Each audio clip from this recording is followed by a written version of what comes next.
Nala, cat number 2, was much calmer than Willie, and according to Albert's unbiased account, she is the cutest kitten that has ever existed. Still, despite her exceptional cuteness, Nala and Willie still had some issues getting along. So the cat problems continued. What did Tina and Albert do? They got another cat. But this time it wasn't Tina's cat or Albert's cat. It was both of theirs. Now I'm not saying that Anthony, cat number 3, magically solved all the cat problems, but I think it symbolizes something beautiful about Tina and Albert's relationship. Because most of us would have wanted to give Willie the boot right away. But when you love someone, you put up with their crazy cat. And you don't just put up with it, you find a way to fit it into your life, to make it work. Because it's part of the person that you love. And the same goes for all the personality quirks and all those other differences that can make sharing a life with someone difficult at times. But if they're really part of the person that you love, you don't just try to give them the boot. You don't just put up with them begrudgingly either. You get creative.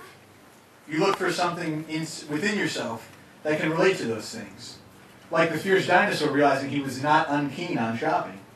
Or Tina and Albert's decision to triple their cat population.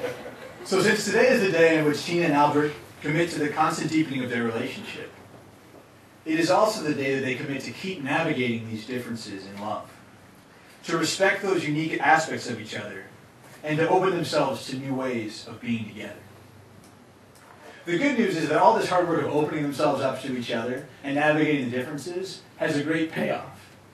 We hear about this third moment in the dinosaur story as well. You get to stand on that hilltop together and feel the sun on your backs. You're really able to share a life with that person. And in them, you find warmth. Now, Tina and Albert can tell you that this sharing a life together is not all gumdrops and rainbows. We're talking about two people who went through third year of medical school rotations together.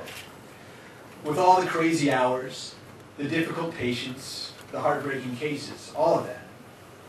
But they've also shared the good stuff too, going on trips together. 2 months ago, they were matched to their top choice residencies together. And 2 weeks from now, they'll be graduating from 4 years of medical school together. So whether it's been driving together in the pre-dawn hours to a surgery rotation, or kayaking together on a sunny afternoon, Tina and Albert have shared so much of their lives together. And of course, sharing their lives isn't just about the time that Tina and Albert spend, just the two of them. It's also sharing in one another's relationships with all the people who have helped make them who they are. And we see that in a beautiful way today. We see it in this arch that we're standing under, which was built together by Tina's father and Albert, and was painted with the help of Tina's brother and sister. Tina and Albert plan to keep this arch to make it a part of their home together, maybe as a frame for a swing. And Tina's assured me that given how heavy this arch is, that it is sure to last the test of time. We also see this sharing in the presence of all of you here today, friends and family who have come from near and far to share in this marriage celebration. You too have played a large role in supporting both Tina and Albert in their relationship together. You have provided so much of the warmth that shines on these two as they share their lives together. More than anything, it is this sharing a life together that we celebrate today. We celebrate the beautiful relationship that has already formed. We celebrate the deepening of this relationship that is still yet to come. And we celebrate the lifelong commitment to this relationship, made most clearly today and renewed each day from here forward, that draws Tina and Albert to an always deeper love, that gives them the strength to overcome the differences and the hardships, and that is held in the loving warmth of friends and family. To express this commitment, Tina and Albert have written their own vows, which they will make to each other now.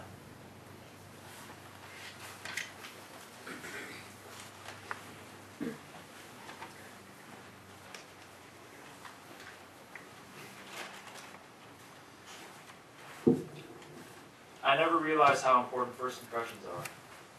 Those 2 minutes at the science library changed my life. It is and was the only time that I remember how and when I met a person. I guess you could say you made an impression on me. I also remember the first words that you spoke to me. They were, "Why do you hate me?"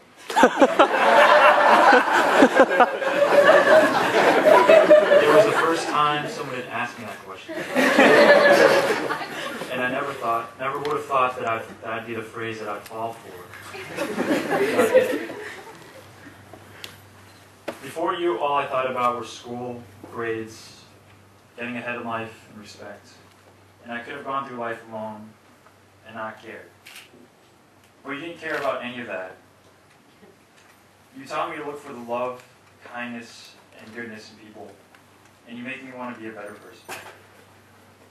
They changed the way I see the world, and I want to see the world with you. Before you, I saw marriage as a bond, a sacrifice, or a means to an end of just having a family. But with you, marriage is going to be beautiful. It's going to be full of love, laughter, and honesty. And full of cats.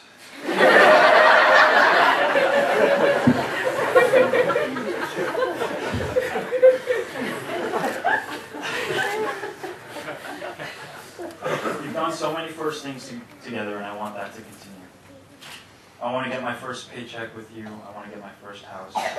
But I also want to go to my first parent-teacher conference with you, go to my first kid's graduation, and experience all the new things in life with you. And I promise that I'll also have my last with you. I want to have my last movie night with you, go shopping with you last, and see the last sunrise with you. I love you, and I'm so happy to be getting married to you.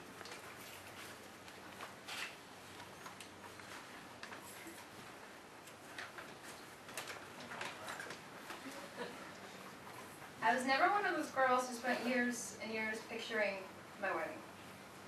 It's probably a good thing, because nothing I would have imagined could have been half as wonderful as this. I never in my wildest dreams could have pictured myself being lucky enough to find someone as wonderful as you. Someone who's so devoted to us and to our relationship. Someone who's so willing to put so much of himself into working on the building blocks of a strong relationship. Things like honesty, trust, compromise, and communication. I have to say though, when I first met you, with the amount of talking you did, or rather didn't do, my first thought was definitely not, this guy is going to be a great communicator.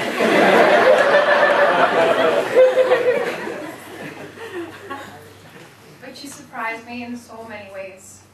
Whether it's your bringing me to the emergency room the moment we finish our Step 2 exam, or all the time you spent getting to know my family. You're always surprising me with new things that make me see what an amazing man you are. So while I may not have been one of those girls who spent my whole life thinking about my wedding, I am one of those girls who's going to be spending the rest of my life thinking about the future and working on it with you. I love you.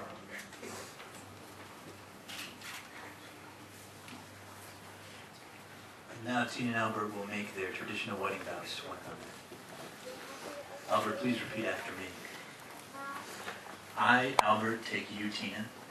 I, Albert, take you, Tina. To be my lawfully wedded wife. To be my lawfully wedded wife. To have and to hold from this day forward. To have and to hold from this day forward. In good times and in bad. In good times and in bad. For richer, for poorer. For richer, for poorer. In sickness and in health. In sickness and in health. Tina, please repeat after me. I, Tina, take you, Albert. I, Tina, take you, Albert.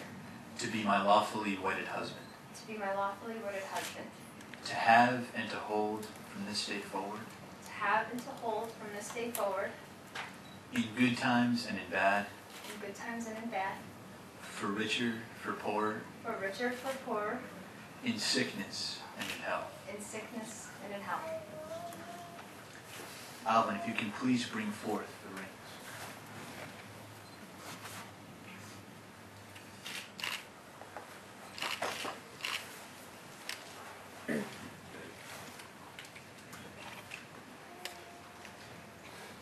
Albert, please repeat after me.